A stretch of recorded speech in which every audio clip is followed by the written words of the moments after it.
Hey guys, welcome to BP, the Bible Perspective, the gospel of sex toys and selling weed in the church.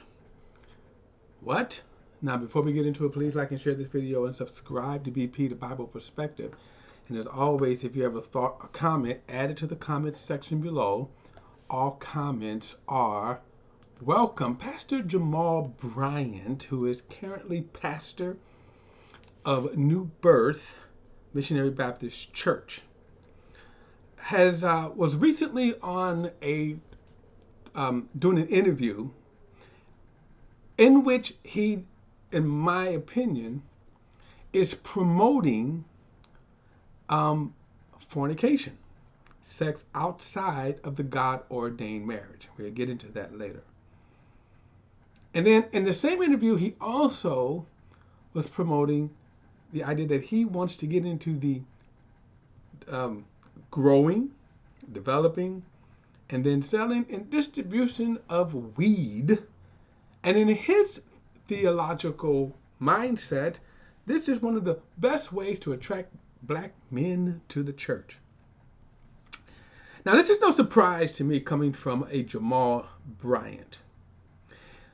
He grew up in the African Methodist Episcopal denomination. His father pastored a African Methodist Episcopal church. The abbreviation is AME. Now, just so you know, that denomination has a very rich history in our nation, dating back to the 17th century. Slavery, one of the first and then oldest black denominations in our nation. Jamal, growing up in that denomination, would, when he came of age, would start the Empowerment Temple African Methodist Episcopal Church of Baltimore, but got into a little trouble. He was kind of forced out because of allegations of adultery and probably some other things. But he would then be hired by New Birth Missionary Baptist Church in Lithonia, Georgia, which is right outside of Atlanta. Okay. New Birth he succeeded the late Eddie Long. Now, New Birth itself, like a lot of churches, I'm going to say in this kind of category, they are built upon religion, traditions, and mess. Okay, let me just say that, mess. It is not uncommon to find churches like this, where you would have a church board, especially upon the death of the pastor, will begin to fight over church assets. Okay, and sometimes depending on how large the church, New Birth is a mega church, they would fight over. You could get into very, very long, drawn out fight. This is not the topic here, but it is an interesting one.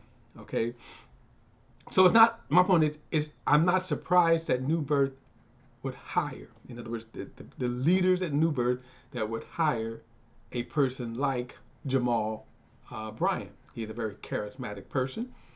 He has a platform, and so whatever, that they hired him. Okay, in this interview that he was involved with, as I said, he began to promote what I'm going to say is just straight out fornication and premarital sex outside of the God-ordained church, and the selling of weed. Now, again, I'm not surprised this coming from Jamal Bryant. I am going to criticize it, however, according to Scripture. Now, I'm going to play the video, and then I'm going to come back and unpack it. Okay, so here we go. I'm after people who don't go to church. And a lot of churches are just recycling people from other churches. That's not who I'm after. I'm looking for people that smell like weed. I'm at a place, Rashawn. Really, New Birth is the largest land-owning black church in America. Wow. And so my position to my deacons is, why aren't we not raising cannabis? I'll be able to bring in black males. They're able to do it legally. I'm teaching them farming. Oh, my God. I'm helping them to enhance the ecosystem. This is the kind of conversation. So if the guy, black boy in Bankhead said, they growing weed at the church, where do I join? Yes. I don't need no pamphlet for him. Yeah. Right. He coming in. And that's the group that I'm going after. Yeah. Okay. So you heard it. I want to go back and unpack it. But before I do, I was thinking about this.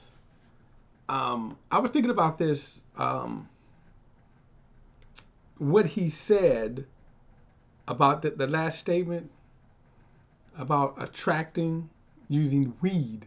Now, this is going to be comical, I admit, but this is coming from the movie Trading Places with Eddie Murphy. Okay, and listen to this short clip here. You guys, step inside. Nice and warm in here. Whiskey. All you want. Hey, look, man, I ain't falling for this. Now, I played that because notice their lure. In other words, the scene right there. These two races, this is in the movie. And the reason why I played that is because in their mind, this is what they think they needed to do in order to entice Eddie Murphy's character. Whiskey, all you can want, right? Now keep that in mind, okay? All right, so let's go back and let's unpack what he said. I'm after people who don't go to church. And a lot of churches are just recycling people from other churches. Now, a couple of things. He says, I'm after people who don't go to church. Well, what happens when you get them to church? I mean, it's true what he's saying, and it certainly should be true what he's saying. But what happens after you get them in the church? Keep that in mind. That's important. Because as a pastor, and he is a pastor, not an evangelist. As a pastor, what is your job description? What is your commission from God? Okay. Now, he one of the things that he did say was so true was, in the church world, every denomination, basically it's just a recycling oftentimes of churches. I mean, of people, of members. I'm going to go a step further and say this. If you go back to almost any what's called the evangelical meetings, you look at all of these, like for example, they are these huge stadiums, right? And you can go even so far back as Billy Graham. He would pack in these huge stadiums, these phenomenal attendance, 50,000, 80,000, right? 99% of those people were already church people. 90% of that. Okay? So okay, let's go on. That's not who I'm after. I'm looking for people that smell like weed. I'm at a place, Rashawn. Really. Well, okay, maybe I get what he's saying, but wouldn't you be? First of all, wouldn't you want to get all sinners, not just the weed heads? I mean, even if you want to confine yourself to the black community, wouldn't you want to get all sinners? is New Birth is the largest land-owning black church in America. Wow. And so my position to my deacons is, why aren't we not raising cannabis? I'll be able to bring in black males. They're able to do it legally. I'm teaching them farming. Oh my God. I'm helping them to enhance the ecosystem. Okay, so problem with what he is saying here, black males. So is he saying that black males, and this is a stereotype, is it not, that he says black males, that your average black male is a weed head? That's what you're going to attract him with? Now, I can tell you, even as a sinner, I didn't smoke weed. I didn't do drugs. I didn't even drink. Now, I admit that that's not always true. And yeah, there are people out there who do smoke weed. But if his logic is I'm attracting the black males for the purpose of what? Smoking weed. That's your only category? And then he says we'll be able to sell it, right? We'll be able to. I don't know if it's true that his church is the largest land in America. I just don't know if it's true. Okay. But the idea that what he is basically saying is that he is going to farm, produce, distribute weed. Now, weed is big business. I think still Colorado might lead in the production of weed revenue. Okay. So the idea is that, is he looking to just produce and earn revenue? Right? So what is the purpose of smoking? Why does, as a pastor, that's his approach, other than to raise money? And is he hiding behind this fact of, I can use weed to get black people in, and then, because guarantee you, you know that if he was to produce weed, that he wouldn't care about attracting. Jesus said this about to his disciples, right? He says, hey, they were cleaning their nets, right? They had just came off a fishing night of fishing, which they didn't catch anything, but they were cleaning their nets, and Jesus says, "Follow me, I will make you to fish for men." Guarantee you, he is not talking about catching men. That when the net that he is going to cast is a net worth. In other words, do you actually think he's going to care about catching black men to get him in? Hey, here's some weed, right? Here's some weed, you can come in. No, he's going to be selling weed, making money. Okay. This is the kind of conversation. So if the guy, black boy in Bankhead, said, they growing weed at the church, where do I join? Yes. I don't need no pamphlet for him. You know what I mean? Right. He coming in. And that's the group that I'm going after. Yeah. That's whiskey, right? But it gets okay. Again, I'm not surprised from Jamal Bryant. Okay, I'm not surprised that this is his appeal, whiskey. But in the same interview, he also suggests sex toys. All right, so let's I'm gonna play it again and then I'll unpack it.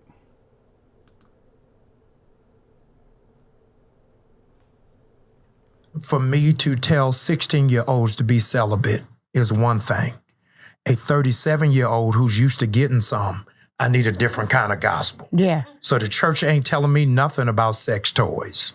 They ain't saying nothing about the church telling me to be celibate, but my gynecologist saying something got to happen down there because your stuff's shutting down. Yeah. So we got to have real gospel for grown-ups. I'm about to go to New Birth. I'm going to New Birth on Sunday. All right. Let me share now. I want to share a verse of scripture here. And when he says that they need a different kind of gospel, this is Galatians chapter 1. Galatians chapter 1. And listen to what he says, verse 6. And this is Paul writing to the Galatians. I am amazed that you are so quickly turning away from him who called you by the grace of Christ and are turning to a different gospel. Now remember he said they need a different kind of gospel? Not that there is another gospel, but there are some who are troubling you and want to change the good news about the Messiah. But even if we or an angel from heaven should preach to you a gospel other than what we have preached to you, a curse be upon him. As we have said before, I now say again, if anyone preaches to you a gospel contrary to what you have received, a curse be on him. So when Pastor Bryant says that the people need a different gospel, what gospel then is he preaching? Let's now unpack his sermon. Okay, again, well, this message here.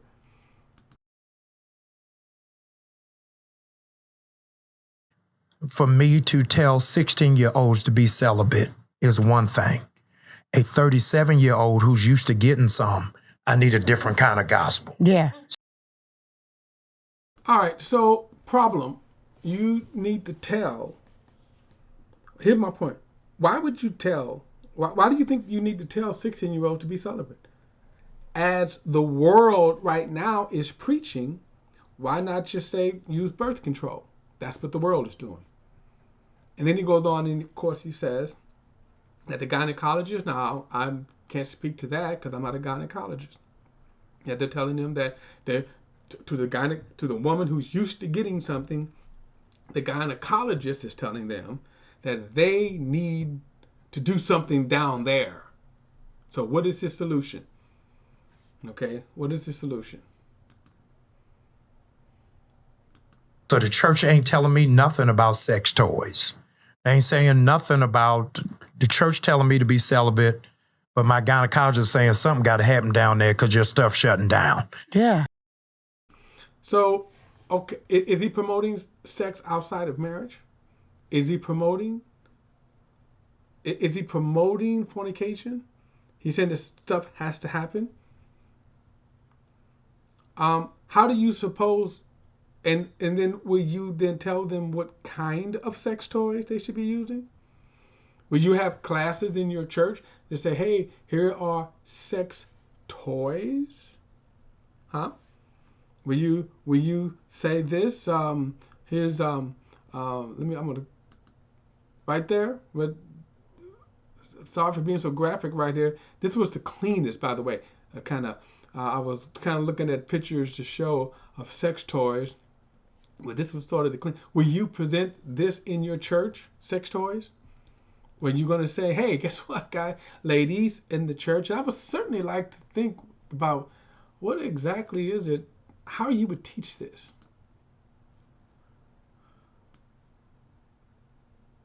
All right, here we go. Shutting down. Yeah. So we got to have real gospel for grown-ups. I'm about to go to New Birth. I'm going to New Birth on Sunday. Now, he says we have to have real gospel. Real gospel. What does that mean? Okay, let me go back to one more verse of scripture here. That here is the sad part, is that at new birth you're not going to receive scripture, right? You're not going to receive teaching, because he's saying we need something more than this. But let me read something to you. I'm going to read this whole thing right here. And obviously we're not going to do a deep dive into this, but listen to what he says right here. Now, in response to the matters you wrote about, it is good for a man not to have relations with a woman. But because of sexual immorality, but because sexual immorality is so common, each man should have his own wife and each woman should have her own husband. A husband should fulfill his marital responsibility to his wife, and likewise a wife to her husband. A wife does not have the right over her own body, but her husband does. In the same way, a husband does not have the right over his own body, but his wife does. Do not deprive one another sexually, except when you agree for a time and devote yourselves to prayer, then come together again. Otherwise, Satan may tempt you because of your lack of control. Now, I wanted you to see this here because if you do it God's way, and that's my point here, that if you do it God's way, what Pastor Jamal is doing is the world's way. So marriage outside, fornication, and by the way, the definition of fornication is the self-centered, self-gratifying use of a person, place, or thing for one's own gratification. It is the use of a person or things. Now he's promoting sex toys. The promotion of a place, a person, or things. Think about that. A place, a person, or things for one's own satisfaction. And what Pastor Jamal Bryant should be teaching his congregation, the women and men, okay, is that God's way is you build your marriage, one, on God's love, on God's commitment, and then two, if you teach it God's way, both partners, man and the woman, are to be gratifying in love one another. Both should be doing this. That's what he should be teaching, and shame on him for not doing that. But again, I shouldn't expect more from the likes of Jamal Bryant. But if you do it God's way, do you really need sex toys? Now, I'm going to say this. I'm going to also say people shouldn't be in your bedrooms, either, married couples. In other words, whatever you do in the privacy of your bedrooms should stay there. But the fact that he said that this is what needs to be taught, and you notice the host said, oh, I'm going to go to his church. Now, is she saying that because, oh, I'm going to go to his church because I'm going to get some? Or I'm going to be taught? Is that why she's excited about going to New Birth under Pastor Jamal? See, the idea is that what his appeal to is to the carnal nature of people, not the godly nature, to me, which produces true love, true happiness, true gratification if you do it God's way. All right, guys, that is my perspective. Don't forget to like and share this video and subscribe to BP the Bible Perspective. As always, if you have a thought or comment, add it to the comments section below. All comments are welcome. Don't forget to hit that subscribe button. See you next time.